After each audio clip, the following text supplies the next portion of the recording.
Bonjour à tous. Merci d'être venus ou revenus cet après-midi, toujours pour parler de l'Irak, et là, en l'occurrence, de la fabrication de la nation irakienne. Donc on est toujours dans l'histoire, mais on s'approche de plus en plus de l'actualité. Donc nous allons commencer par écouter Basma Habib. Merci beaucoup d'être venue, madame. Donc, vous êtes membre du Haut Commissariat aux droits de l'homme en Irak. Et vous allez nous parler plus spécialement des rapports compliqués qu'entretiennent les Kurdes et l'identité irakienne. Comment les Kurdes perçoivent-ils cette identité irakienne qui est peut-être virtuelle? Et comment cette identité irakienne inclut-elle ou exclut-elle les Kurdes? À vous la parole, merci beaucoup.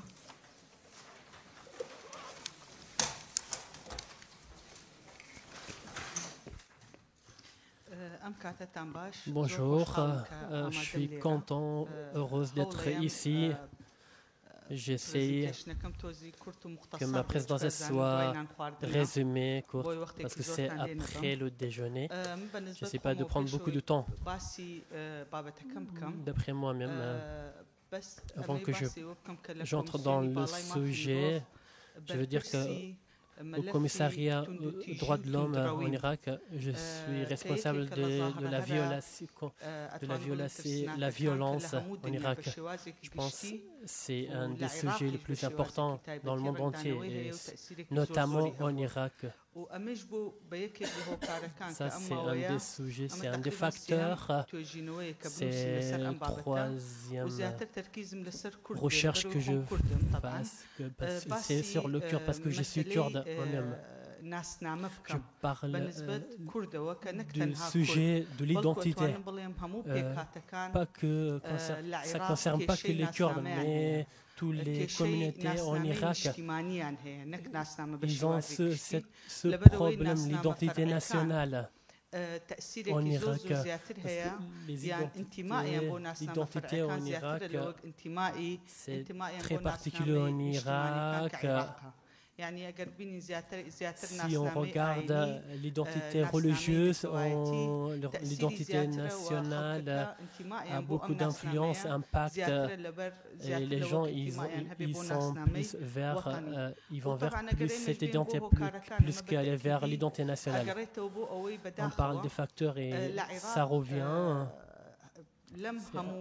En Irak, dans tous ces systèmes qui ont pu gouverner l'Irak, les années précédentes et ces dernières années, ils n'ont pas pu, ils ont échoué de pouvoir créer une identité nationale chez les Irakiens, que les Irakiens, l'histoire irakienne ressentent. Ils ont une nation qui sont irakiennes, donc ça revient. Il y a des facteurs. Avant que je parle des facteurs, je veux dire que c'est quoi la citoyenneté? Bien sûr, c'est en lien avec la citoyenneté et la relation.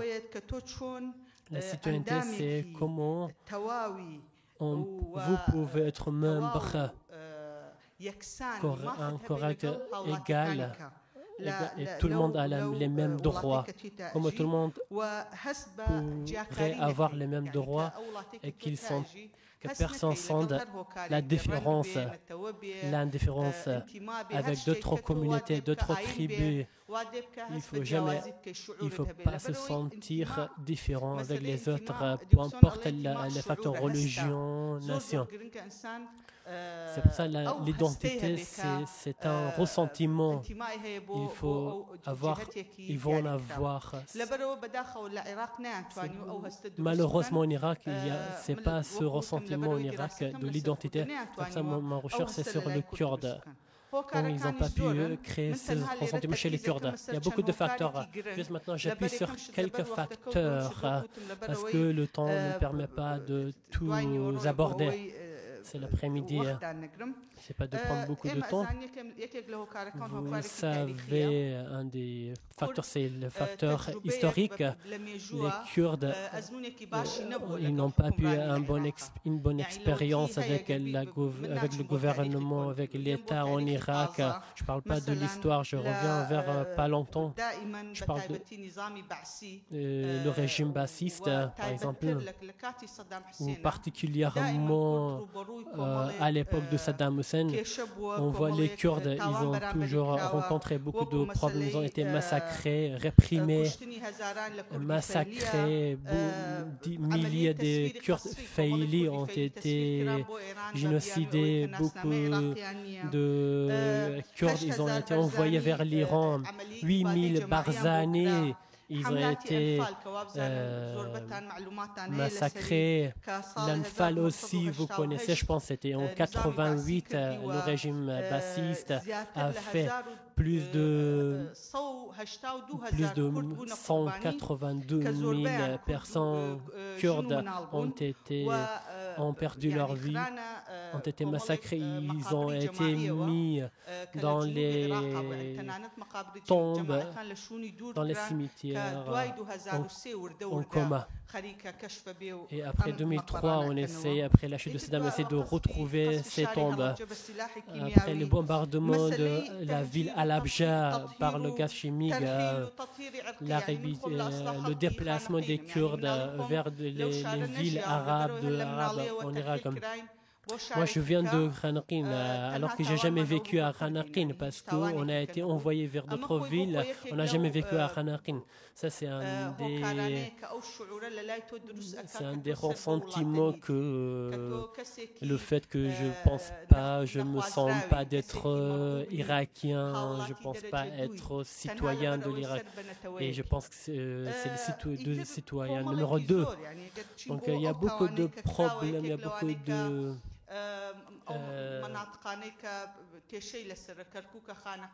tous les problèmes à Kirkouk, à Khanaqin,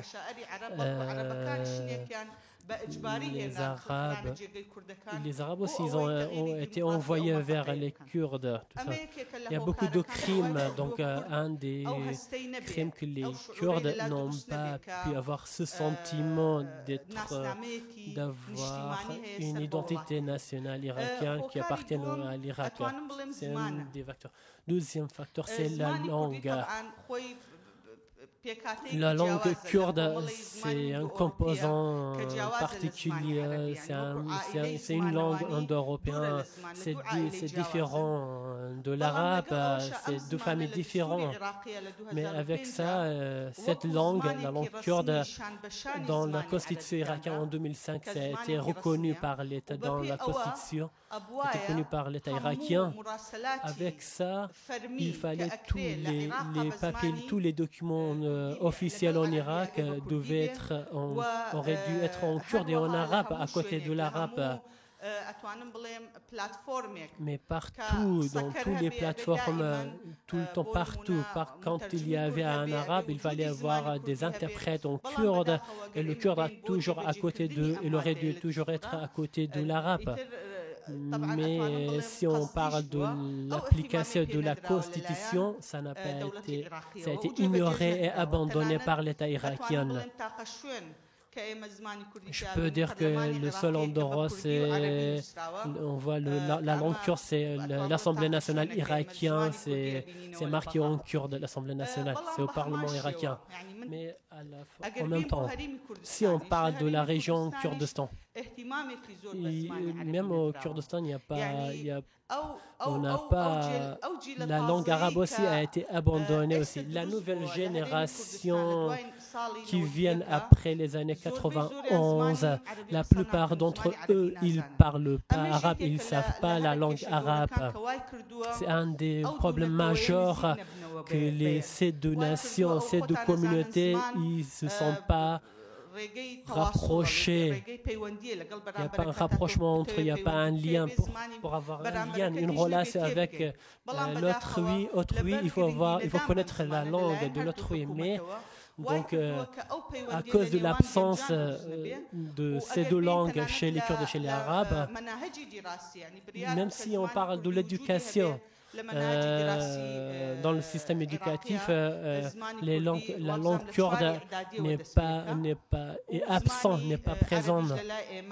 Et la langue kurde, il parle à partir du lycée, et pareil pour l'arabe, mais ce n'est pas une matière très importante. Mais les profs qui enseignent ces langues, ils ne maîtrisent pas correctement bien cette langue. Un des autres facteurs aussi, il y a certains problèmes entre le gouvernement irakien et le gouvernement de Kurdistan. Jusqu'à maintenant, malheureusement, l'une des choses,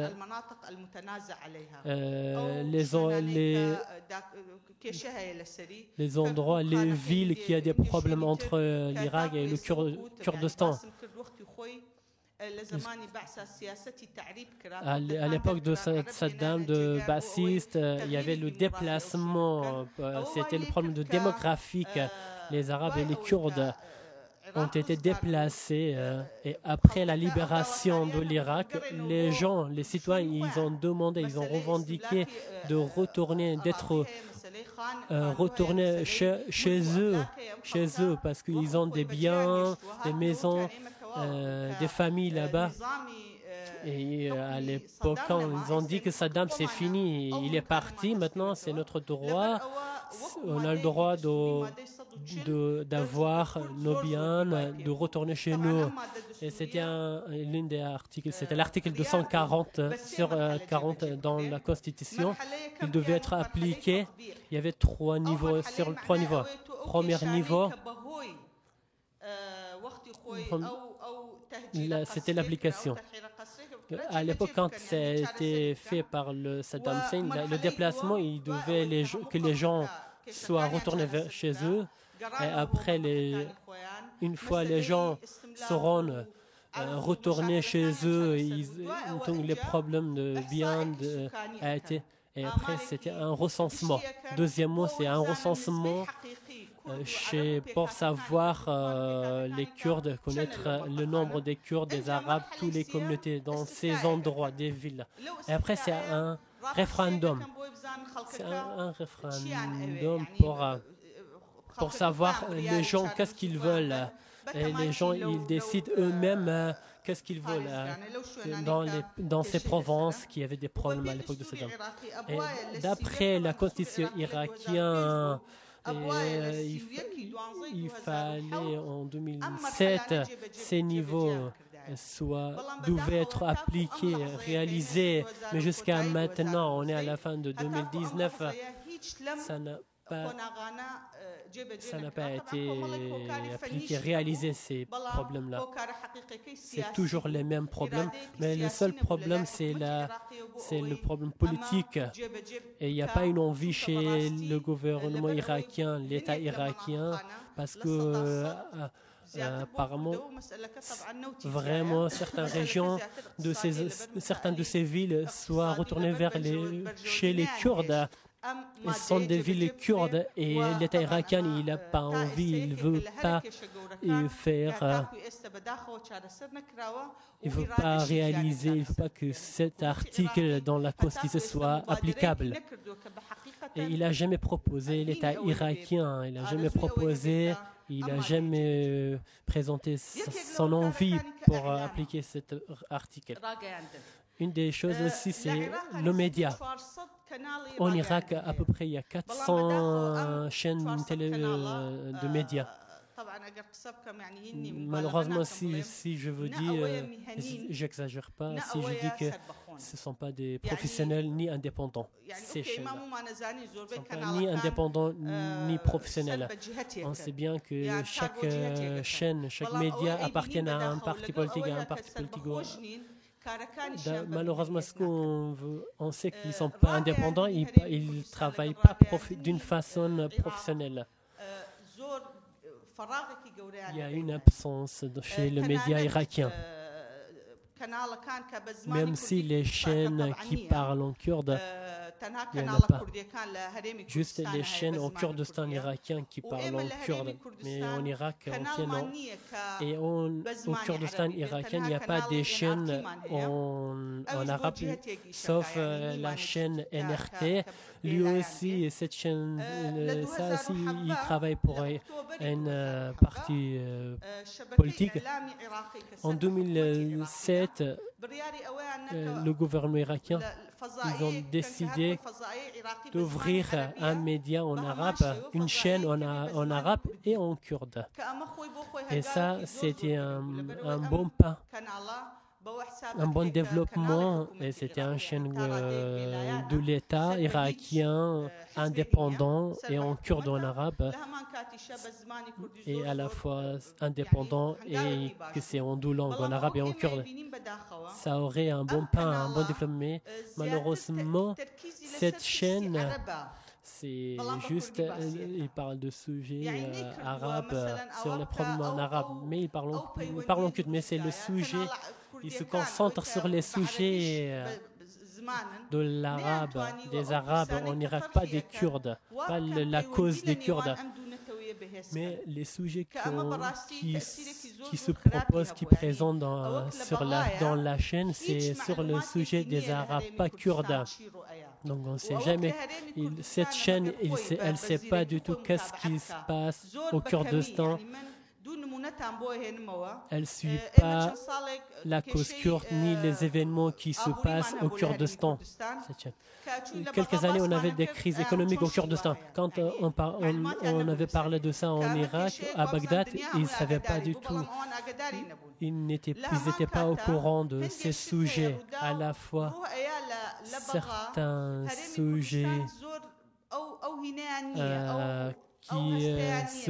certains événements qui se passent à Bagdad, on ne sait pas du tout au Kurdistan. Par exemple, la contestation à Bagdad, les Kurdes, ils sont alliés avec les habitants, les citoyens en Irak, mais il n'y a pas ce ressentiment que c'est moi, c'est pour moi, les contestations, cette protestation, c'est pour moi.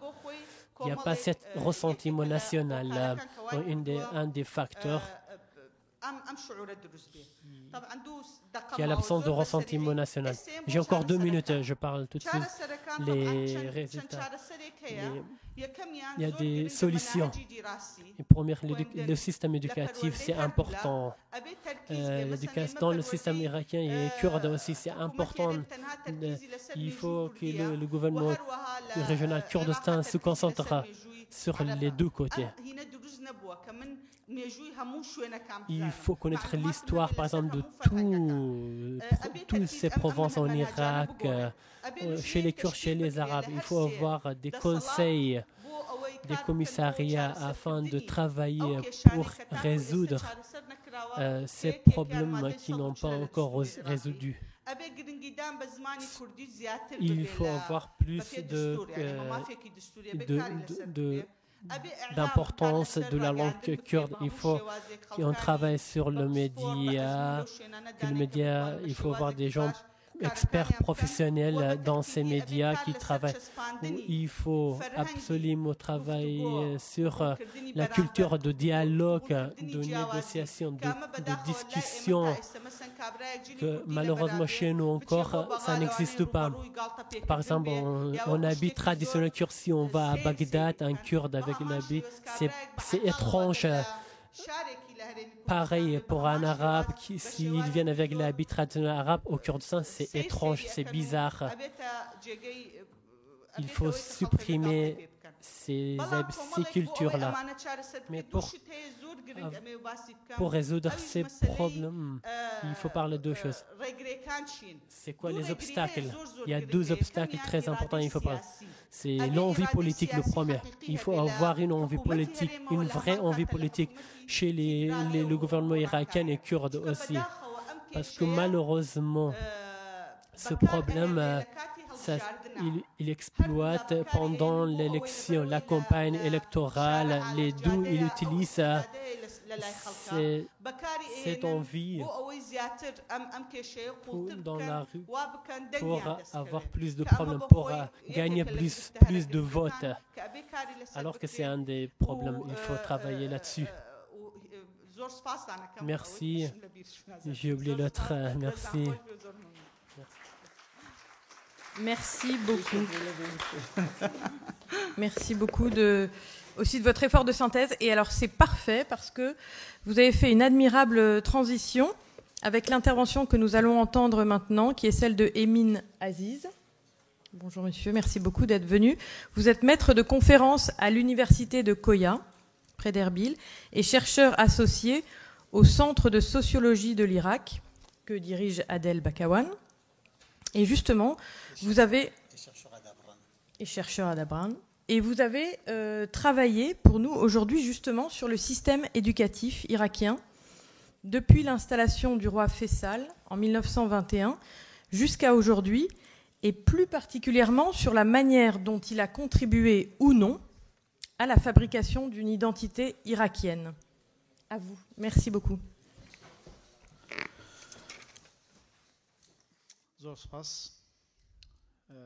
سپاس بۆ ئەوانەی کە هەرساون بە سازدانی ئەم ئامادەکاری بۆ ئەو کۆنفرەنسە.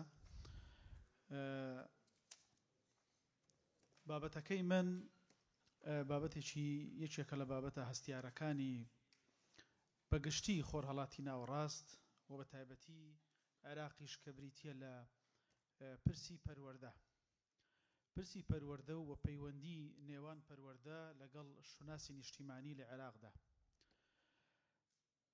جارێ لە سەرەتا ئەمەوێ بڵێم کە خۆی لە عێراق کێشەیەکمان هەیە خۆرهەڵاتی ناوەڕاست و ناوەڕاستی خۆرهەڵاتی ناوەڕاست، خواری خۆرهەڵاتی ناوەڕاست کێشەیەکمانێ بریتە لە کێشەی پرسی پەروەردە منظومەی پەروەردە. ئێمە تا ئێستا لەو ناوچەیە نەمانتوانیوە بگەینە سیستمێکی پەروەردەیی کارا کە تاکەکانی عێراق لەسەر بنچینە و بنەمای پەروەردەیەکی تۆکمە پەروەردە بکەین و هەروەها شەحن بکرێ مەشحون بن بە جۆرێک لە خۆشەویستی نیشتیمانی و تێکەڵبوون بە نیشتیمان و هەروەها جیاکاری نێوان نەتەوەکان نەبێت. ئەمە خۆی لە خۆیدا گرفتێکی یەکجار گەورەیە و ئەمەش کاریگەری بووە لەسەر نەبوونی شوناسی نیشتیمانی هاوچەرخ کە لە ئەنجامدا لە کۆتادا بووە بەهۆی کێشە و گرفتی یەکجار گەورە کە ئێستا گەوتونەتە ئەم حاڵەتەی کە دەیان کێشە دەیان ئاریشە لە ناوچەی لە عێراق و دەوروبەری عێراق هەیە.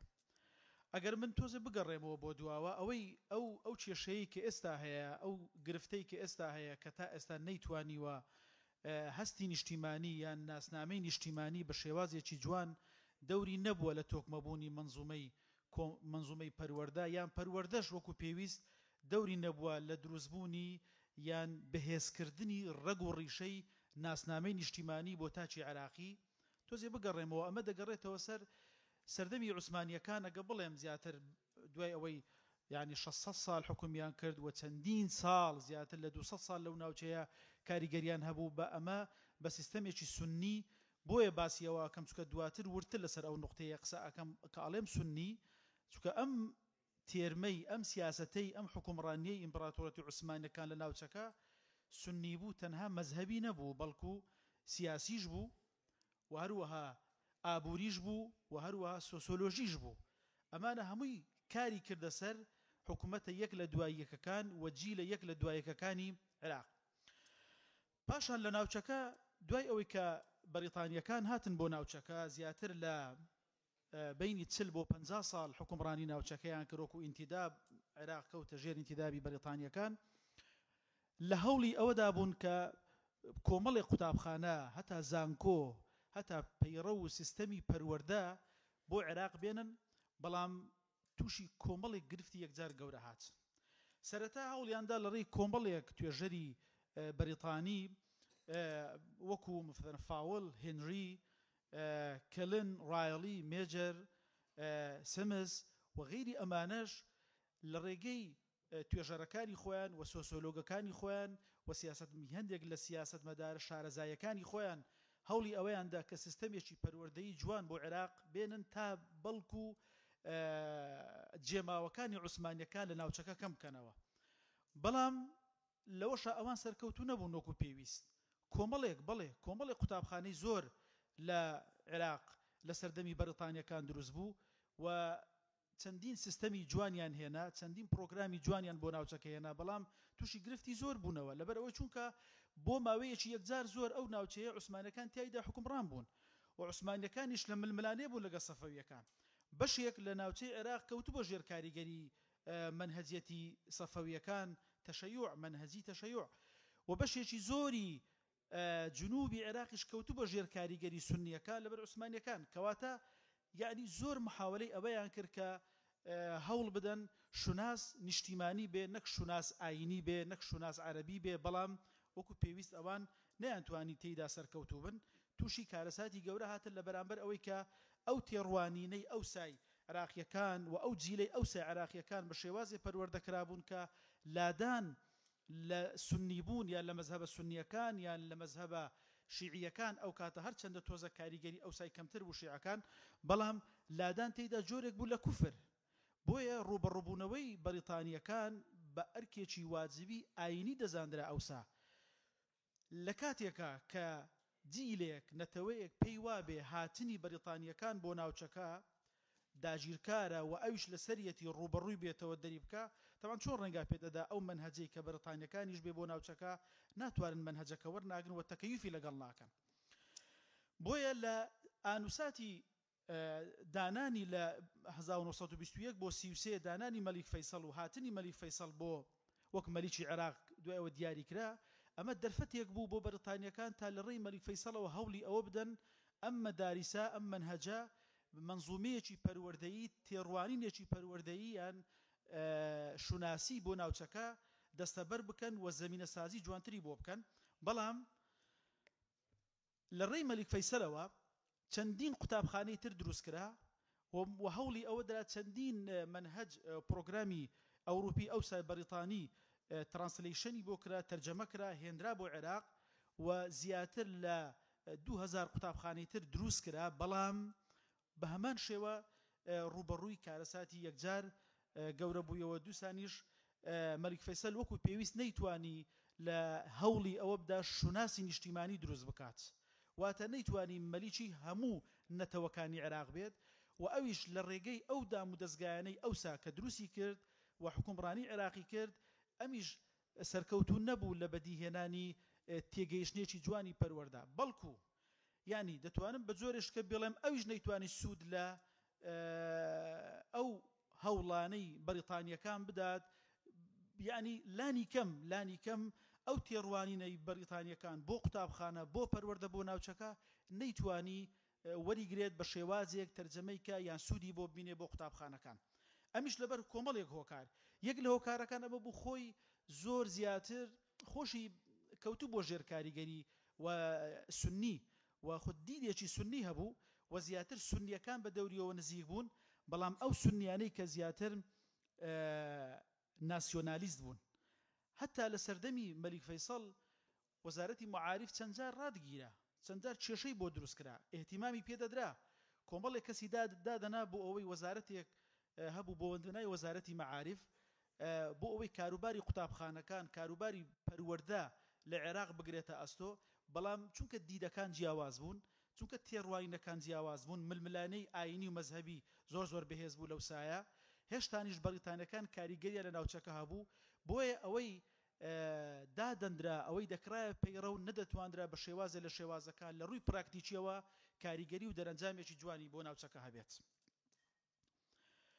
هەر لە سەردەمی مەلیک فەیسەڵ زیاتر ئەوەی کە گنیجی پێدەدرا ناو خەڵک مزگەوتەکان، دانیشتنی مزگەوتەکان بوون کە پێیان دەوترا حوجرە. ئەوسا حوجرەکان گنیجیان پێدەدرا زیاتر لەبەر چەند هۆکارێکیان هۆکارێکی ئاینی بوو، لەبەرەوە چونکە ئەو فێربوونەی کە لە مەدرسە کە لە مزگەوتەکان لە دانیشتەکان ئەو زانستەی ئەو معریفەیە کە وەریان دەگرت، معریفەیەک بوو لە ماوەیەکی کەم زۆر شتیان وەردەگرت، بەڵام پێیان وابوو دەستکەوتنی ئەو معریفە جۆرێکە لە پێشکەوتنی دنیایی و جۆرێکە لە بەدەستهێنانی ئاخیرەت و دوا ڕۆژی قیامەتیش بەلای وان ئەم نەزڕەیە مهم بوو تەمان ئەمە یەکێک بوو لە هزری جێماوەی عوسمانیەکان لە ناوچەکە بۆیە زۆر گرنگیان بە مەداریسە بە قوتابخانە ئاینیەکان دەدا کە لە ناو مزگەوتەکان بوون دیوێکی تر کە دیوێکی ئابووری بوو تێچوێکی کەمی هەبوو ئەوسا تێچووی مەدرسە و قوتابخانە و خەڵک کە دەچوە قوتابخانە تێچوێکی زۆری هەبوو خەڵکیش بە ئەوسا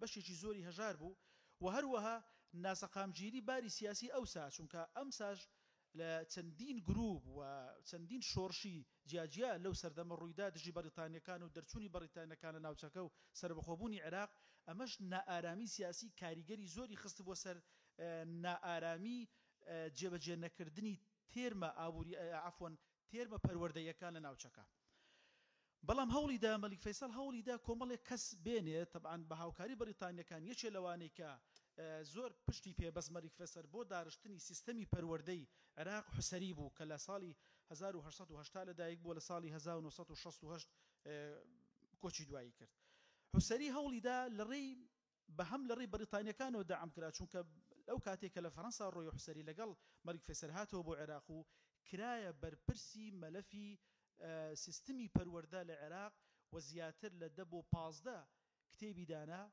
5 لە کتێبەکانی 5 لە چاپکراوەکانی بریتی بوو لەسەر قسەکردن لە داڕشتنی سیستەمی پەروەردەی گونجاو بە سۆسیۆلۆژی واتە کۆمەڵایەتی عێراق یان تاچی عێراقی بەڵام لەو کاتیشە دیسان حوسەریش و ئەوانی گەیری حوسەریش کە ناسیۆنالیستەکان بوون ناسیۆنالیستە توندڕەوەکان ئەتوانم بڵێم نەیانتوانی بە شێوازێک لە شێوازەکان سەرکەوتوبە لە داڕشتنی سیستمی پەروەردەیی یان دروستکردنی پەیوەندی نێوان پەروەردە لەگەڵ شوناسی نیشتیمانی لەبەرەوەی بەدیدێکی زۆر تەسک ئیشیان دەکرد ئەمە یەک دواتر دەرکەوت کە حوسەریش تا ئەندازەیەکی زۆر لەگەڵ بەریتانیەکان دۆست نییە بەڵکو دژە و هەروەها لەژێر چەتری سونیش حوسەری ئیشی دەکرد کاری دەکرد شتی دەنووسیەوە کتێبەکانی دەنووسی و ئاراستەی وەزارەتی مەعارفی دەکرد کە ئەمەش کاریگەری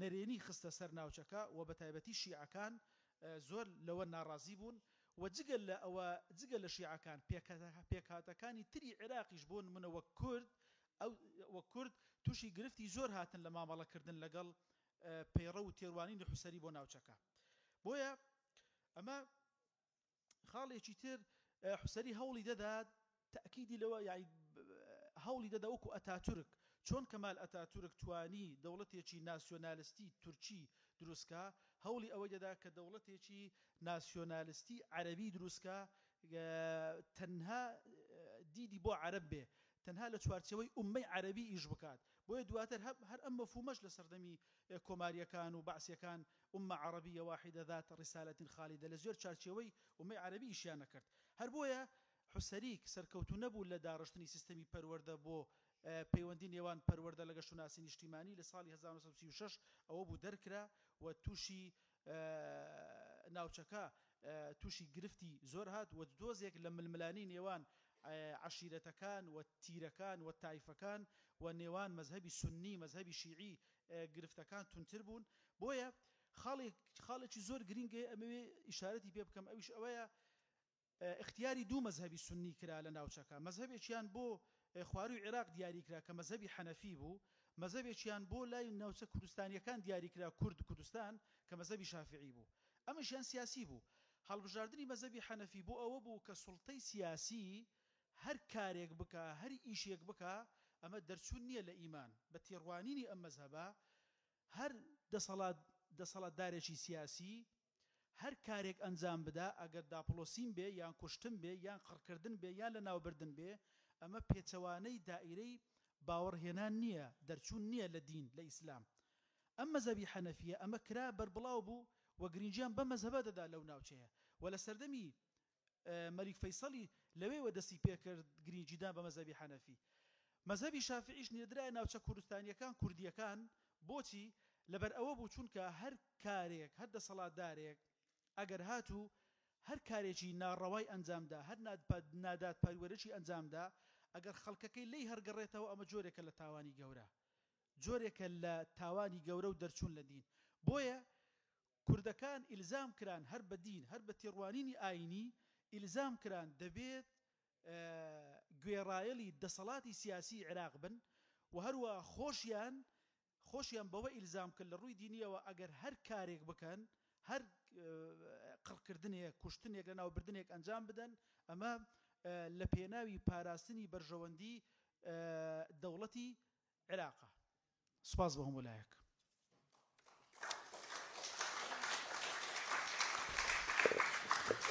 Merci beaucoup. Donc on a vu avec vous que le système éducatif n'avait pas encore complètement réussi à forger cette identité irakienne.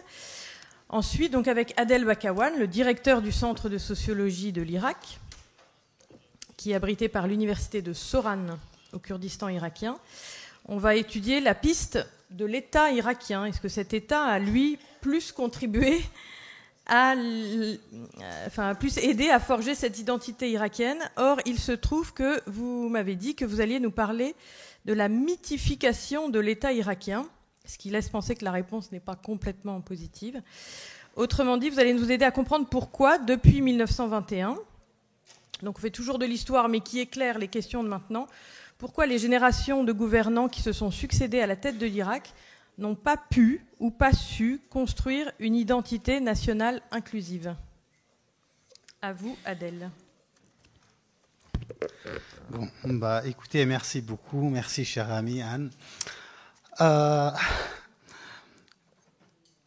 Permettez-moi de commencer par une petite remarque. En vue de tout ce qu'on a entendu depuis ce matin, les différentes tables rondes, tu me permets de remodeler un peu mon exposé. Je crois qu'il est nécessaire de dire que la force de ce colloque, de cette conférence, c'est qu'elle n'est pas purement scientifique. Elle est mixte. Comme vous avez remarqué, nous avons invité des chercheurs, des universitaires, mais aussi des activistes de la société civile, des politiques, des diplomates, des journalistes qui jouent un rôle fondamental dans la gestion de ce colloque. Et donc, un colloque mixte avec pluridisciplinarité ne peut être que riche et bénéfique pour tout le monde.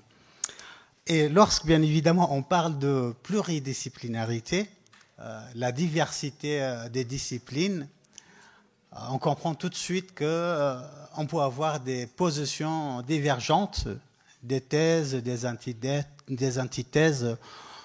Autrement dit, des fois, on peut se permettre de ne pas être dans l'argumentation, mais plutôt dans l'expression d'une opinion, d'une prise de position, ce qui n'est pas toujours acceptable dans le monde universitaire, mais heureusement dans un tel colloque, on peut se permettre, n'est-ce pas, Jean-Paul? Voilà. Et donc, excusez-nous si, par exemple, certains expriment une opinion ou une prise de position. Pour ma part, j'ai remodelé vraiment mon exposé. Je voulais vous parler de la mythification de l'État irakien de 1921 à 2019. Mais je pense que le moment n'est pas tout à fait adapté pour faire cet exposé relativement universitaire ou scientifique, mais il faut le dire autrement, il faut le faire autrement. Et pour le faire autrement, je commence par nuancer deux thèses. La première, une thèse qui essaye de nous convaincre, de nous faire croire que l'État irakien dispose d'une histoire de 8000 ans, qui commence avec les Sumériens, Assyriens, pour arriver à Abraham Saleh. Voilà. Ça, c'est la première thèse. Et la deuxième thèse qui veut réduire l'histoire, toute l'histoire de l'Irak, cette riche histoire de l'Irak à une création britannique. Je pense personnellement, peut-être je me trompe, hein, il faut nuancer les deux thèses, il faut prendre un peu de distance avec les deux thèses. Il est tout à fait légitime pour un nationaliste panarabiste d'instrumentaliser, bien évidemment, c'est son travail, c'est sa mission, c'est sa fonction, hein, d'instrumentaliser l'histoire de 8000 ans pour son projet politique. C'est tout à fait légitime. Mais personnellement, je pense pour répondre à cette question sur l'Irak, qu'est-ce que l'Irak? Qu'est-ce que l'Irak? Qu'est-ce qui s'est passé? Qu'est-ce qui se passe? Qu'est-ce qui se passera? Il faut bien évidemment se protéger de l'instrumentalisation. Oui, bien évidemment, l'Irak, on ne peut pas parler d'Irak sans parler de cette histoire. Bien évidemment, il y a eu une multitude de traditions étatiques en Irak. Il y a eu toujours une entité ou des entités étatiques en Irak. Enfin, dans cette géographie, dans ce territoire-là, il ne s'appelait pas Irak. D'ailleurs, à un moment donné, on avait l'Irak Adjam et l'Irak arabe aussi. Il n'y avait pas un Irak, il y avait au moins 2 Iraks, sans Kurdistan, sans parler du Kurdistan. Et donc, par exemple, à un moment donné, comment on peut faire l'abstraction de l'époque abbasside? L'ordre mondial, le système international était dicté à Bagdad. C'était Bagdad qui fixait les règles du jeu, n'est-ce pas? Non seulement à l'échelle politique, mais aussi à l'échelle philosophique, à l'échelle des sciences sociales et humaines. Bagdad, c'était la capitale des Lumières. On n'oublie pas, bien évidemment, cette grande histoire, cette grande tradition. Mais en même temps, faire du lien, comme les pannationalistes le font, ce n'est que, pour ma part, qu'une prise de position qui n'a pas beaucoup de valeur scientifique. Ensuite, le moment de 1921, c'est un moment fondamental. C'est un moment fondamental, je reprends l'expression du roi Faisal. Le roi Faisal disait « cette minorité arrogante ». Ce n'est pas moi qui le dis, hein, c'est lui-même. Cette minorité arrogante sunnite a pris en otage cet État. Et pourquoi il le dit? Parce que tout simplement, juste avant sa disparition, de 1921 à 1933, il a tout fait, ou presque, pour fabriquer un peuple, une nation irakienne. Il n'a pas réussi. Et il nous dit, il écrit clairement avec un arabe littéraire qui n'était pas toujours maîtrisé par cette élite sunnite qui gérait le pays, parce qu'il maîtrisait le turc mieux que l'arabe. La preuve, le Premier ministre, quand il se suicide, il laisse son testament, je pense que c'était en 1927, en turc et non pas en arabe, à Bagdad. Voilà, lui qui parlait parfaitement arabe, il laissait son testament pour dire avec un cœur rempli de tristesse, je vous dis qu'il n'y a pas un peuple irakien. Il n'y a pas un peuple irakien. Il nous dit clairement. Hein. Et pourquoi il n'y a pas un peuple irakien? Parce que tout simplement, enfin, à l'époque, quand on parlait d'un peuple, on parlait d'une nation aujourd'hui. Le peuple de l'époque, c'est la nation d'aujourd'hui. Parce que tout simplement, au moment où on a fondé cet État, les Britanniques eux-mêmes n'étaient pas clairs par rapport à leur projet. Qu'est-ce qu'ils voulaient comme État? Et les Irakiens eux-mêmes, ils n'étaient pas clairs par rapport à la nature de cet État. En 1921, l'État a été créé. Mais avant la création de l'État, cette élite arrogante, cette minorité arrogante, le premier projet de cette élite arrogante, c'était quoi? C'était la création de l'armée irakienne. Voilà. Autrement dit, la création de l'armée irakienne précède l'État irakien. Et ils ont décidé de créer 2 régiments, les Britanniques et cette minorité sunnite. Voilà, je vais vous dire pourquoi. Enfin, où est le mal? Où est le péché originel? comme on dit. Al-Khati al-Oula en arabe. Ça commence là. Le premier régiment, le roi Faisal, où les élites autour de lui disent, on va l'appeler le régiment de Gertrude Bell, ou Mrs. Bell. Pourquoi? Parce que Mrs. Bell a participé fortement à la création, à la mise en place de ce système-là et en honneur de tout ce qu'il a fait pour l'Iran. Alors là, Ja'far al-Askari, le ministre de la Défense, il intervient pour dire « Ah non, parce que ce régiment a pour mission d'opprimer les chiites qui constituaient 50% de la population, il faut le nommer Imam Moussa al-Kazm. »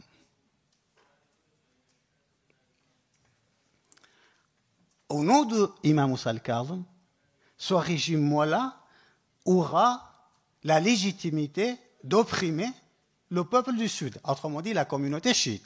Et effectivement, à Roumaïssa, le premier travail de ce régime commence à Roumaïssa. Pourquoi? Parce que la résistance chiite contre cet État mis en place par les Britanniques et cette minorité arrogante a commencé en partie dans cette petite ville. Le premier travail de ce régiment, c'est qu'il a mis en place ce qu'on appelle dans les sciences politiques la politique de la terre brûlée. Les villages brûlés, les villes brûlées, les hommes, les femmes, les enfants massacrés et même l'armée chimique utilisée avec le soutien aérien britannique. Le 12e régiment, je ne vais pas détailler, je pense que j'ai juste 10 minutes, et je suis encore en 1921, il s'appelait le régiment du Chimal. Et on l'a installé, Chimal, c'est-à-dire le nord, on l'a installé à Mossoul. Et c'est ce régiment-là qui a massacré, avec bien évidemment le soutien britannique, les Kurdes qui constituaient à peu près 20%. Autrement dit, on a créé un État censé être ou partagé par les Irakiens. Or, 75% des Irakiens, 55% des chiites, 20% des Kurdes sont massacrés par l'armée de cet État. Voilà. Donc, je reprends volonté un État qui a été fabriqué au départ contre la majorité absolue de la société irakienne. Ce qu'ils ont fait les sunnites pour aller vite et finir avec 1921 jusqu'à 2003, c'est la mise en place d'un processus que j'appelle la déchiification de l'État irakien. Je ne dis pas de la société irakienne. La déchiification de l'État irakien, c'est-à-dire quoi? C'est-à-dire lorsqu'on étudie les différentes compositions des gouvernements irakiens, on voit parfaitement une domination totale des sunnites partout. Mais on peut le détailler aussi. On n'a pas le temps pour élargir ce processus de la déchiification de l'Irak à l'échelle éducative, à l'échelle économique, à l'échelle culturelle, à l'échelle institutionnelle. C'était un processus global. Mais moi, je me réduis à cette échelle étatique. Par exemple, le premier gouvernement qui a été mis en place entre 1920 et ensuite 1921, 98% constitué par les sunnites. Or, cette petite minorité arrogante, selon l'expression du roi Faisal lui-même, je reprends, je le mets entre guillemets, moi, ne composait qu'à peu près 19% ou 20% de la population. Pendant cette longue période qui commence de 1920 à 2003, nous étions dans les différentes phases dans ce processus de la déchiification. Mais bien évidemment, ce processus se manifeste à chaque phase, à chaque étape, à chaque époque, de différentes manières. Autrement dit, le processus est unique, il est là, mais sa manifestation est diverse. De 1920 à Saddam Hussein. Donc, à cause de cette politique-là, les chiites n'ont pas pu adhérer à cette irakicité version sunnite, à cette irakicité avec le référentiel sunnite, les symboles sunnites, l'idéologie sunnite, le projet sunnite, enfin, le cadre sunnite, dans un cadre. 2003, pardonnez-moi. 2003, donc, on a raté ce rendez-vous avec l'histoire, le rendez-vous de fabriquer une nation irakienne. On aurait pu, bien évidemment, les chiites, c'est vrai, de 1914 à 18, ils étaient dans la résistance contre l'occupation. Et en 1920, c'est vrai, il y a eu une résistance encore chiite, mais c'est vrai aussi à partir de 1922, 1923, et même 31, 32, 33, les élites de la communauté chiite ont parfaitement intériorisé la présence britannique en Irak, et ils ont intériorisé aussi la domination totale de cette minorité, entre guillemets, arrogante, qui ne veut rien lâcher pour les chiites. Là, ils sont entrés en négociation directe à plusieurs reprises. Ces élites du Najaf et du Karbala, ils voulaient absolument négocier directement avec les Britanniques pour participer à cet État, pour participer à la création d'une nation irakienne, d'une identité irakienne. Mais les Britanniques, ils étaient tellement engagés avec cette minorité, avec les sunnites, tellement engagés politiquement, économiquement, militairement, ils ne pouvaient pas s'engager dans un dialogue, dans un échange, dans une négociation avec ces... Et même à un moment donné, avant d'aborder tout de suite 2003, les élites chiites, ils ont fait une réunion fondamentale à Najaf. Il y avait à peu près 13 à 14 leaders majeurs de la communauté chiite. Ils ont dit quelles sont les options devant nous. La première option, c'est négocier directement avec les Britanniques. Pour deux choses. Ou bien pour fonder un État chiite, on laisse l'Irak aux sunnites et nous allons fonder un État sunnite. Ou bien demander 50% des postes au sein de cet État irakien. Je voulais dire, il y avait une volonté à un moment donné de la part de cette majorité pour s'intégrer à l'État et s'approprier de l'État. Mais la minorité qui a pris en otage cet État-là a catégoriquement, de 1920 à 2003, a refusé l'intégration des chiites au sein de cet État. C'est pourquoi, lorsqu'on arrive, c'est pas la seule cause, bien évidemment, on ne peut jamais se permettre, c'est pourquoi, lorsqu'on arrive à 2003, la clé de la reconstruction de cet État irakien est remise à la majorité chiite par les Américains. Encore un moment fondamental, un rendez-vous fondamental pour créer une nation irakienne, pour créer un nationalisme irakien. Mais les nouvelles élites, lorsqu'elles arrivent au pouvoir 2003, 2004, 2005, la première loi ordre prémulguée à la fois par Paul Bremer, le Percy Cox des Américains à Bagdad, c'est la loi sur la débassification de l'Irak. Mais qu'est-ce que la débassification de l'Irak? C'est-à-dire renvoyer directement au moins 450 000 Irakiens.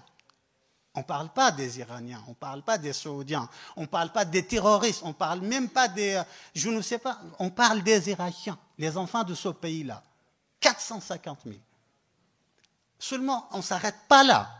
Cette élite qui arrive au pouvoir, au lieu de travailler sur la fabrication de cette nation, de cette irakicité inclusive, chère à la France, mais aussi à certains, bien évidemment, nationalistes irakiens, qui est un objectif noble et honorable, au lieu de s'engager dans ça, ils ont mis en place, ils ont élargi le processus de la débassification pour arriver à ce qu'on appelle le processus de la désunnification.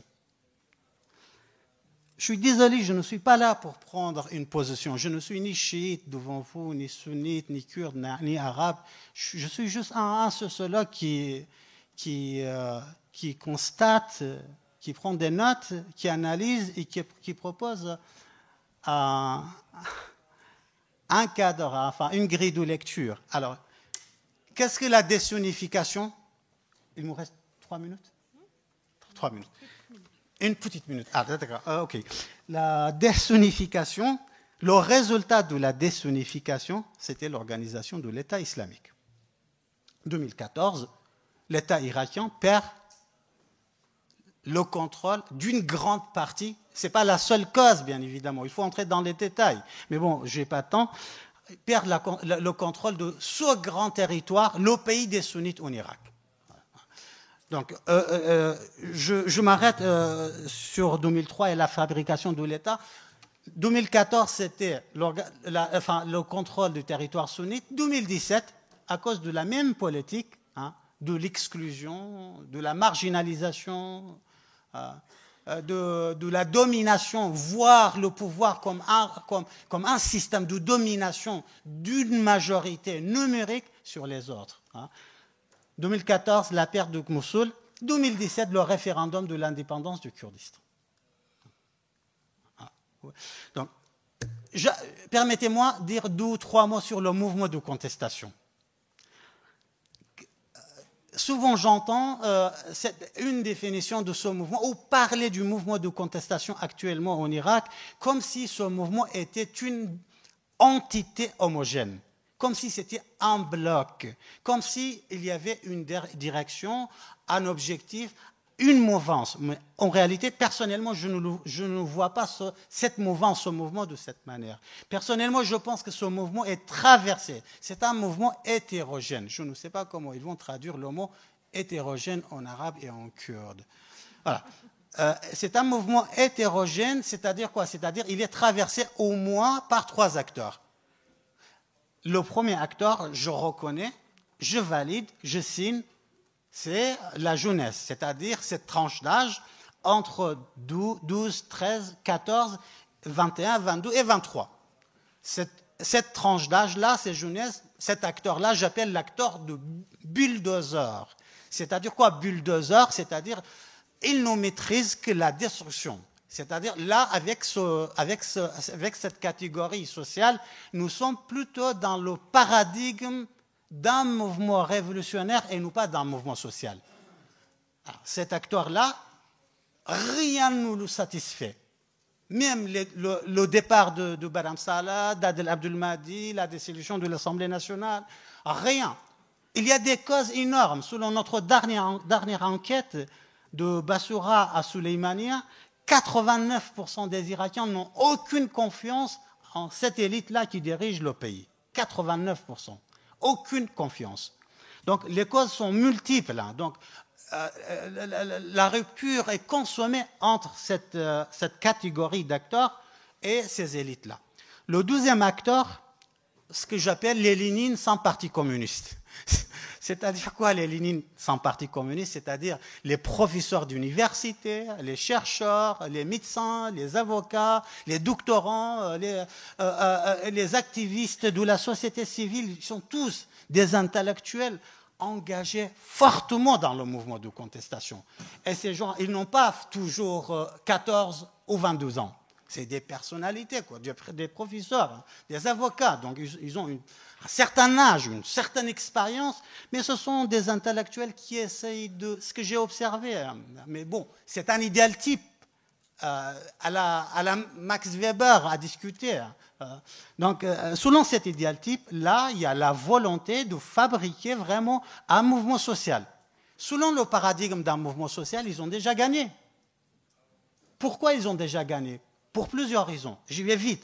La première raison, depuis 2003 à 2019, cette élite qui dirige le gouvernement sous pensée éternelle, soumettait jamais en doute. Elle était installée économiquement, politiquement, culturellement, dans tous les domaines. Elle pensait que le système est... Pour la première fois, et grâce à ce mouvement-là, le doute est créé chez cette élite. Cette élite se pose la question sur son existence. Sa première victoire. Deuxième victoire, ils ont renvoyé un Premier ministre, ce qui est sans précédent dans l'histoire post-Saddam Hussein. C'est la première fois qu'un Premier ministre qui ne finit qu'une année de son mandat. Troisième, ce gouvernement s'est engagé dans la réforme d'un tabou. C'est quoi le tabou? C'est la constitution irakienne. Jusqu'à octobre 19, il était hors de question. Faites tout ce que vous voulez, mais ne nous parlez pas de la réforme de la Constitution. C'est notre livre sacré, c'est notre Bible, c'est notre Coran. Il ne faut pas le toucher. Mais aujourd'hui, il y a un consensus à la fois dans le sud, dans le centre, dans le nord, chez les Kurdes, chez les sunnites et chez les chiites, sur la réforme de la Constitution. Les mécanismes ne sont pas déterminés, mais il y a un consensus. Et je peux citer encore et encore la création de l'emploi, les promesses, l'engagement de la marge, mais je ne vais pas tout citer. C'est pour dire, si on se place au niveau du paradigme d'un mouvement social, il y a déjà des gains, il y a déjà des victoires. Mais par contre, si on se place au niveau du paradigme d'un mouvement révolutionnaire, je dis bien au sens classique de la révolution, eh ben, on est dans la rupture épistémologique, dans la rupture totale. On demande la chute. Mais la chute de quoi? Voilà, la chute, mais la chute de quoi? On ne sait pas. Et le troisième acteur, et je m'arrête là, le troisième acteur, c'est l'opposition à ce gouvernement, je peux citer plusieurs catégories, qui essayent d'instrumentaliser. Ils sont là, la base militante de ces oppositions qui sont diverses, hein, ils sont là et qui essayent d'instrumentaliser le mouvement de contestation. Et je vous remercie de votre attention.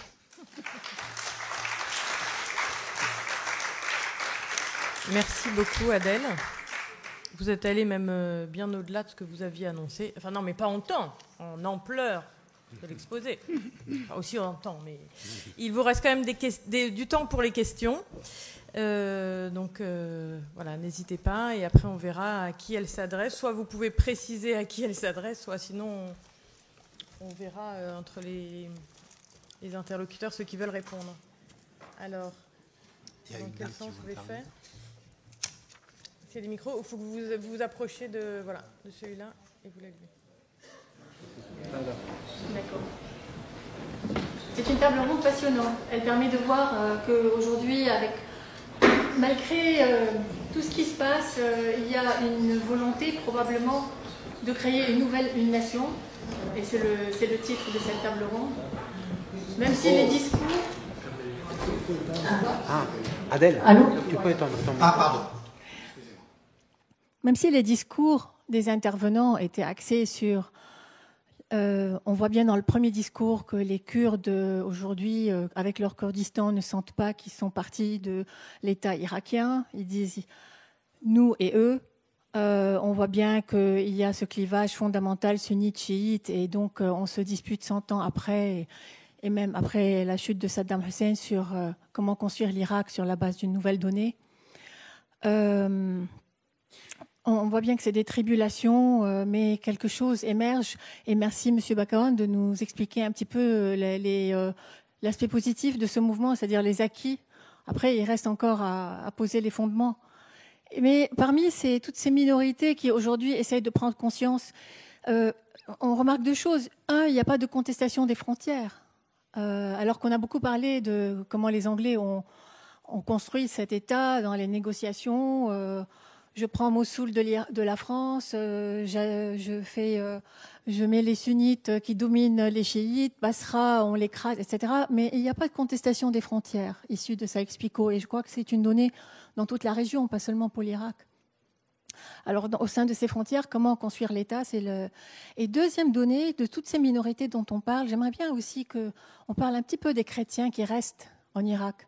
Et ils sont pris en sandwich entre sunnites, chiites et kurdes. Où ils en sont. Et je ne veux pas entendre les chrétiens en parler, ils en parlent beaucoup. Les chrétiens savent qu'il y a aujourd'hui à peine 2%. Depuis 2003, ils sont passés à vraiment un chiffre de 100 000 probablement dans tout l'Irak, alors qu'ils étaient 1 million avant l'invasion américaine.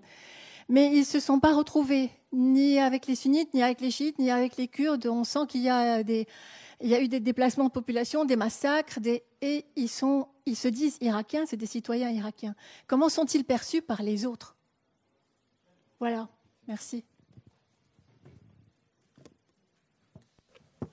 On prend peut-être 3 questions, s'il y en a 3, et puis après les réponses seront groupées aussi. Allô ? Oui. Bonjour, merci, Spas, Shukran.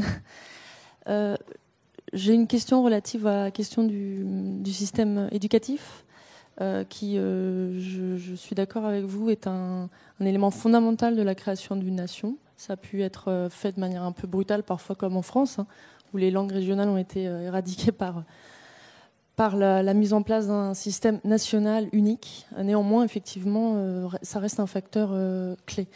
Et donc, ma question est pour vous qui suivez de très près le mouvement de contestation et la réaction de la classe politique.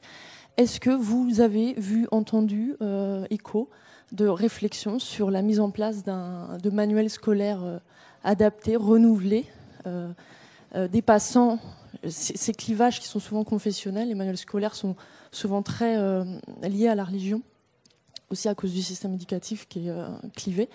Et donc, au-delà de quelques chercheurs dont vous faites partie, avez-vous vu, entendu un processus parmi la classe politique ou autre? Merci beaucoup. Autre très bonne question. Est-ce qu'il y en a une troisième avant qu'on réponde? Et sinon, on peut répondre. Ah, si. Est-ce que vous voulez prendre le micro qui est à côté de vous? J'éteins un lien. J'ai une question à Adèle. J'étais en Irak là récemment. Quand vous dites qu'il y a un consensus chez les Kurdes et chez les sunnites pour en gros réformer la constitution,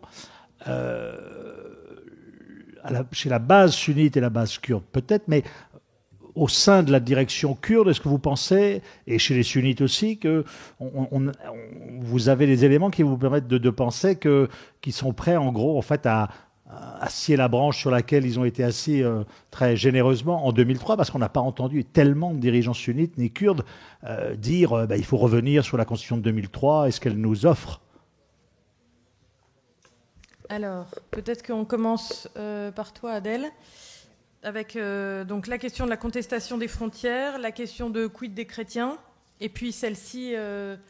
Est-ce qu'il y a vraiment un consensus sur la Constitution? Moi, j'oserais bien rajouter pour quelle réforme de la Constitution, mais on n'a pas le temps. Et puis ensuite, on passera à la question sur le système éducatif.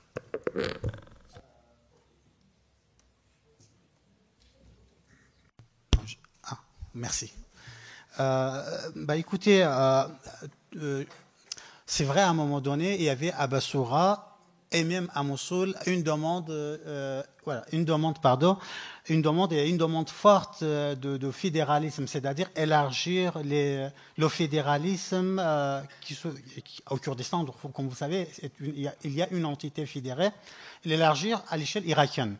Donc, cette volonté a été perçue comme un pas de plus vers la cession, l'indépendance des régions par rapport au centre.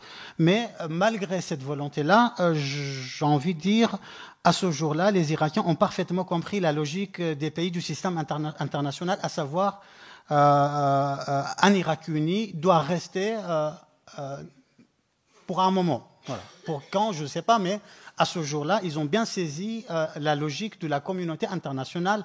Autrement dit, à ce jour-là, à ma connaissance, peut-être je me trompe, il n'y a aucun acteur majeur qui remet en cause les frontières internationales de l'État irakien. Voilà. Autrement dit, les frontières, ils sont intériorisées. D'accord ? Ils sont intériorisés.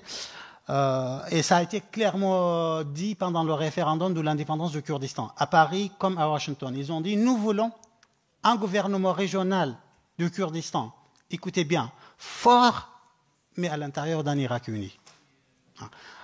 Le gouvernement régional du Kurdistan est accepté, intériorisé, adopté par la coalition internationale contre le terrorisme, autrement dit par au moins 63 pays.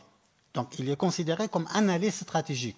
Malgré ce fait-là, aucun pays sur cette planète a soutenu, parmi cette coalition, la volonté forte, indépendantiste du nationalisme kurde.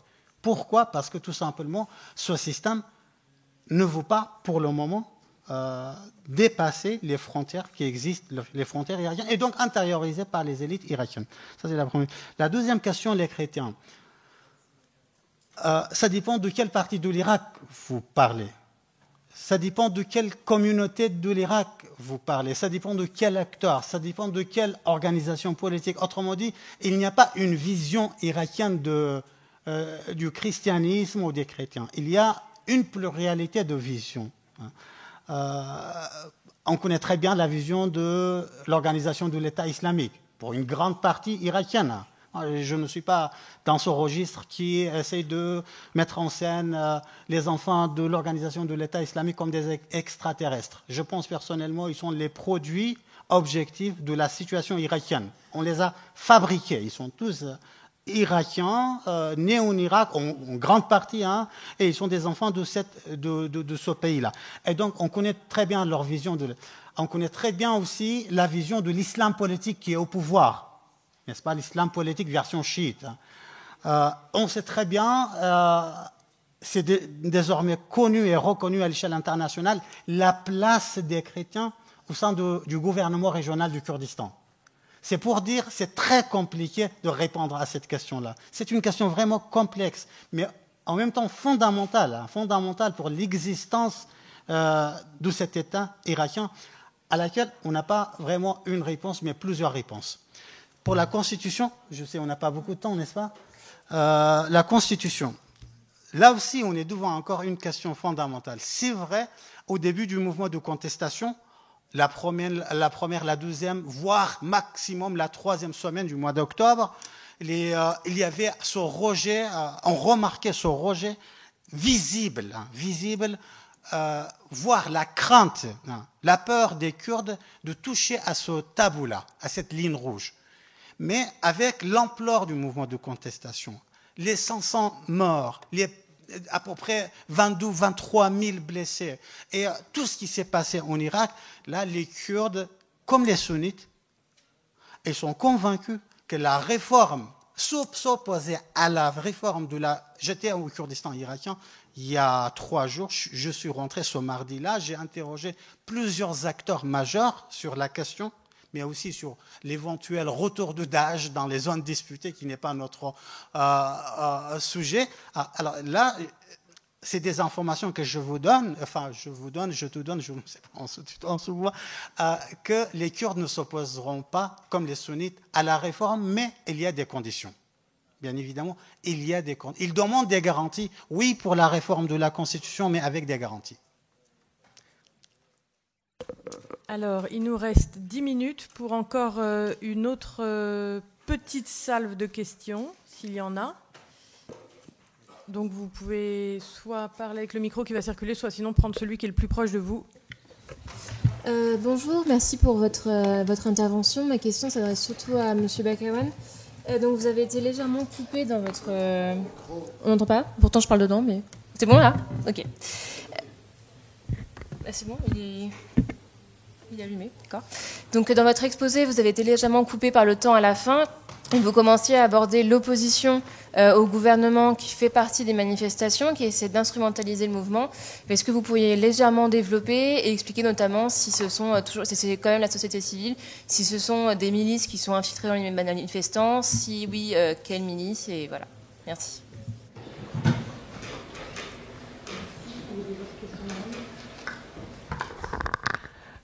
Oui, bonjour. C'est presque la suite de cette question par rapport aux Kurdes. Est-ce qu'il y a une présence, est-ce qu'il y a un soutien des Kurdes au mouvement de la rue? Parce que je suis de près et je n'ai jamais vu ni un drapeau, ni un slogan, ni rien qui montre cette participation, au moins en tant que soutenir le peuple arabe, si on considère ça. Et je suis un peu étonnée quand on dit chiites, sunnites, chrétiens et kurdes. Ça m'a toujours étonné comment on met les Kurdes dans le panier des religions. Et je suis aussi étonnée qu'aujourd'hui, il y a une traduction seulement du kurde vers le kurde et pas d'arabe. Est-ce que ça devient une majorité kurde, l'Irak? Merci. C'est des questions pour toi. Non, j'adore l'éducation, bien évidemment, mais surtout la dernière, c'est très important. Non, depuis toujours, je dis, de 2003 à 2019, une grande nouveauté de ce mouvement de contestation, c'est que pour la première fois, on a un mouvement de contestation qui n'est pas ethnique, c'est-à-dire les Arabes contre les Kurdes ou les Kurdes contre les Arabes. C'est formidable, n'est-ce pas? Et on a, pour la première fois, ou presque, je dis bien presque, j'ai nuance, on ne sait jamais, un mouvement qui n'est pas confessionnel. Les chiites contre les sunnites contre les chiites. C'est formidable. Vous avez un mouvement de contestation certains amis ils vont me dire il est encore dans la simplification. Bon, il faut simplifier pour comprendre ce qui est complexe. Vous avez un mouvement de contestation composé pour une large partie par la base sociale chiite, frustrée, abandonnée, marginalisée, livrée à elle-même de 2003 à 2019 par qui? Par les élites chiites qui dirigent ce gouvernement. La révolte actuelle, bien évidemment, il faut être naïf pour ne pas comprendre, pour ne pas voir l'ingérence étrangère. Il y a toujours l'ingérence étrangère, partout dans le monde. Il faut être naïf pour ne pas comprendre que l'Iran, à partir de sa vision, essaie d'instrumentaliser ce qui se passe en Irak. Les États-Unis d'Amérique, l'Arabie Saoudite et même la Jordanie, et même la France. Regardez, la France, le Royaume-Uni et l'Allemagne ont été convoqués, les trois, par le ministère des Affaires étrangères irakien, n'est-ce pas? Parce que le ministère pense que ces pays-là sont entrés dans ce qu'on appelle l'ingérence dans les affaires internes en Irak. Autrement dit, la question de l'instrumentalisation est là. Mais cela n'empêche pas qu'en Irak, il y a des conditions objectives de la montée en puissance de ce mouvement de contestation, pour le moment chiite de base, contre des élites chiites dirigeantes. Voilà. Là, ça, c'est le premier cas. Autrement dit, ce n'est pas on ne parle pas d'un mouvement national, je suis désolé. Ce n'est pas un mouvement de contestation nationale. Encore une fois, ça dépend comment on voit le mot national, comment on l'identifie. Pour le moment, le mouvement est dans ce territoire. Oui, il y a des sunnites, bien évidemment, il y a des sunnites qui participent à Bagdad à ce mouvement de contestation. Il y a même des Kurdes du Soleimani, j'ai vu plusieurs convois qui se sont déplacés du Soleimani jusqu'à la place Tahrir. Mais on parle à l'échelle collective, on parle de l'engagement d'une communauté. Je suis désolé de parler encore une fois en termes de communauté. La communauté sunnite, la base sociale sunnite, la base sociale kurde ne participe pas à ce mouvement de contestation. Et vous avez les Lénines sans parti communiste de ce mouvement de contestation qui nous disent, peut-être c'est légitime, que nous ne voulons pas que les Kurdes et surtout les sunnites participent à ce mouvement, parce que s'ils participent, le lendemain, l'État se mobilise au nom de la lutte contre Daesh pour écraser, comme s'il n'était pas déjà écrasé, le mouvement avec une violence radicale. Bon, c'est une argumentation à mettre à l'épreuve, bien évidemment. Voilà par rapport à la participation. Aujourd'hui, il y a la traduction de kurde vers le français, mais parce que tout simplement, on a une seule personne dans la salle qui est arabophone. Ils sont tous des Irakiens, je vous promets.